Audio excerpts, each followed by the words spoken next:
అలాగే మనము చూసుకున్నట్టయితే రాష్ట్రంలో నిర్వహించిన ఇంటింటి సర్వే సమగ్ర కుటుంబ సర్వే విజయవంతమైందని నిన్న రేవంత్ రెడ్డి చెప్పడం జరిగింది. అలాగే ఈ సర్వే భవిష్యత్తులో బీసీ, ఎస్సీ, ఎస్టీ, మైనార్టీ, బలహీన వర్గాలందరికీ అభ్యున్నతికి ఈ డేటా ఉపయోగపడుతుందని కూడా తెలపడం జరిగింది. అలాగే ఫిబ్రవరి 2న కేబినెట్ సబ్ కమిటీ అధికారులు కులగణన సర్వే రిపోర్ట్ను అందజేయనున్నారు. ఇక రాష్ట్రంలో ఏ మేర సమగ్ర కుటుంబ సర్వే అనేది జరిగింది, ఇక కాంగ్రెస్ గవర్నమెంట్ ఎంతవరకు ఇందులో విజయం సాధించింది, బీసీ, ఎస్సీ, ఎస్టీ, మైనార్టీ వర్గాలకు ఏ మేరకు ఉపయోగపడుతుంది?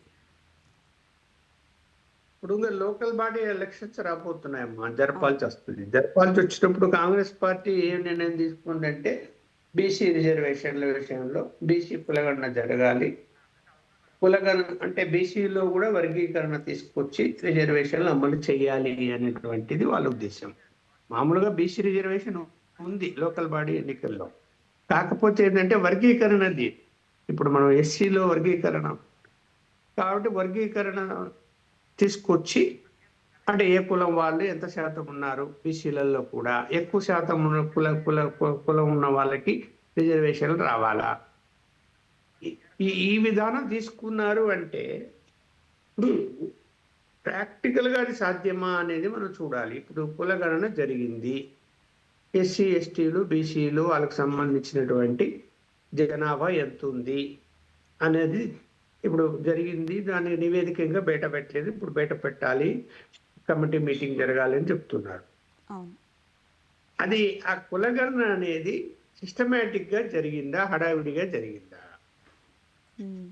ఇప్పుడు అందరి ఇళ్ళకి పోయారా, పోలేదా? సపోజ్ ఊరికి పోయింటారు, లేకపోతే కనుక వీళ్ళు వెళ్ళిన సందర్భంలో ఎక్కడో ఉద్యోగరీత్యా తాళం వేసి వెళ్ళి ఉంటారు, పిల్లలు చదువుకొని పోయింటారు, ఇలాంటివన్నీ ఉన్నాయనుకోండి, వాళ్ళు మిస్ అయిపోయి ఉంటారు, మళ్ళీ పోయారా?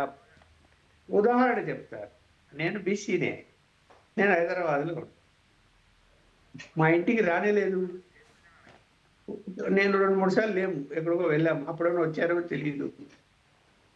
మరి ఏం కులగణన ఏం జరిగినట్టు?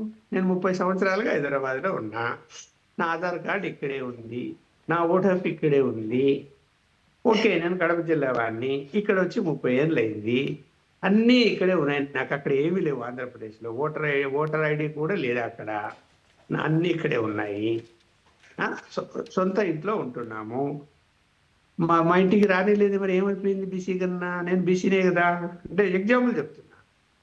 అంటే ప్రాపర్గా జరిగి ఉంటుందా జరగలేదా అన్నదానికి ఒక అనుమానం నేను వ్యక్తం చేస్తున్నా. జరగనప్పుడు రేపు పొద్దున మీరు రాజకీయ కోణంలో ఏదైనా ఓకే, ఒక విలేజ్కి వెళ్తారు, ఒక బీసీలో ఉన్నటువంటి ఒక సబ్ క్యాస్ట్ వాళ్ళు ఎక్కువ శాతం ఉంటారు, మీరు ఆ రాజకీయ కారణాలతో అక్కడ రేపు పొద్దున సర్పంచ్ రిజర్వేషన్ వచ్చేటప్పుడు మీరు అక్కడ కావాలని మీ పార్టీ వాళ్ళు లేరు అనే ఉద్దేశంతో వాళ్ళ ఇళ్ళకు పోకుండా లేదా పోయినా కూడా మీరు అక్కడ 100 కుటుంబాలు ఉంటే 20 కుటుంబాలు ఉన్నట్టు రాశారు, రేపు గోల్ అవుతుంది కదా, ఈ విషయాలన్నీ బయటకు వస్తాయి కదా. అందువల్ల సక్రమంగా చేశారా లేదా అనేది రేపు నివేదిక బయట పెడితే గానీ మనం చెప్పలేము. బయట పెట్టిన తర్వాత మా రిజర్వేషన్లకు మళ్ళీ అసెంబ్లీలో బిల్లు పెట్టాలి, బిల్లు పాస్ చేయాలి, పెడతామంటున్నారు, అసెంబ్లీ కూడా జరిపి బిల్లు పెడతాం.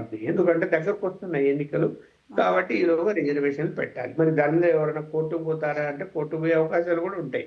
రిజర్వేషన్లు ప్రకటించిన తర్వాత కోర్టుకు వెళ్ళే అవకాశాలు కూడా ఉంటాయి. చూడాలి ఏం జరుగుతుంది. అంటే గతంలో కూడా కేసీఆర్ ఈ సర్వే చేయించారు, అప్పుడు కాంగ్రెస్ ప్రభుత్వం పర్సనల్గా చేయించారు అంటూ కూడా విమర్శించిన నేపథ్యంలో మరి ఇప్పుడు కాంగ్రెస్ ప్రభుత్వం అధికారంలోకి వచ్చాక మరి వీళ్ళు కూడా పర్సనల్గా చేయించారని అనుకోవచ్చా? ఇప్పుడు గతంలో కేసీఆర్ ఎందుకు బయట పెట్టలేదమ్మా, నివేదిక పెట్టలేదు కదా, ఆయన పెట్టలేదు అనుకున్నాం, అది ప్రభుత్వ పరంగానే జరిగింది, ఆయన పెట్టలేదు ఏదో కారణాల వలన. అంటే నేనేమనుకుంటా నివేదిక ఎందుకు బయట పెట్టలేదు అంటే ఇందాక ఉదాహరణ చెప్పే కదా, ప్రాపర్గా జరిగి ఉండదు అని, దానివలన బయట పెడితే గొడవలు అయిపోతాయి అని పక్కన పెట్టి ఉంటారేమో అని అనుకున్నప్పుడు ఈ ప్రభుత్వము ఆ నివేదికనే బయట పెట్టచ్చు కదా. ఆ నివేదికనే బయట పెట్టి అందులో ఏమైనా లోపాలు ఉంటే దానికి ఒక సమయం ఇచ్చి సరిదిద్ది ఉండొచ్చు కదా. కాదు, అది ఏదో ఒంటెత్తు పోకడ మీద లాగా నిర్వహించాడు ఆయన.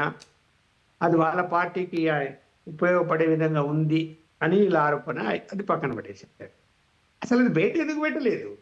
అది కేసీఆర్ గారు తన పార్టీ నిధులతో పార్టీ కోసం జరిపిన సర్వే కాదది. ప్రభుత్వ పరంగా ప్రభుత్వ నిధులతోనే ఖర్చు పెట్టిన నివేదికని ఈ కాంగ్రెస్ పార్టీ బయటకి ఎందుకు పెట్టలేదు? పెట్టి ఉండాల్సింది. ఆమోదిస్తారా లేదా సెకండరీ అది. ఫస్ట్ ముందు ప్రజలకు తెలియజేయాలి కదా, తెలియచేయలేదు. అవును. సరే, ఇప్పుడు మళ్ళీ మేము కొత్తగా సర్వే చేస్తాము అంటే చేపించు. ఇప్పుడు ఎప్పుడో 7-8 సంవత్సరాల క్రితం జరిగిన సర్వేకి ఇప్పుడు జరిగిన తర్వాత సర్వేకి జరిగే తేడా సర్వేకి ఉంటుంది. తేడా ఉంటుంది. అనేక కుటుంబాలు ఇక్కడి నుంచి వెళ్ళిపోయి ఉండొచ్చు, అనేక కుటుంబాలు వచ్చి ఉండొచ్చు ఆ రాష్ట్రానికి. అవును. అలాగే పిల్లలకి ఎలిజిబిలిటీ వచ్చి ఉంటుంది, ఓటు హక్కు వచ్చి ఉంటుంది. ఇవన్నీ కూడా మారుతుంటాయి. తాజా సర్వే అనేది మంచిదే కాదని నేను అన్ను. అవును. చేశారు. చేసిన తర్వాత ఇప్పుడు మరి బయట పెడతామంటున్నారు. బయట పెడితే కానీ దాని మీద సరైన పద్ధతిలో జరిగిందా లేదా, మరి ఎవరికైనా అన్యాయం జరుగుతున్నదా అన్నది బయటకు వస్తుంది.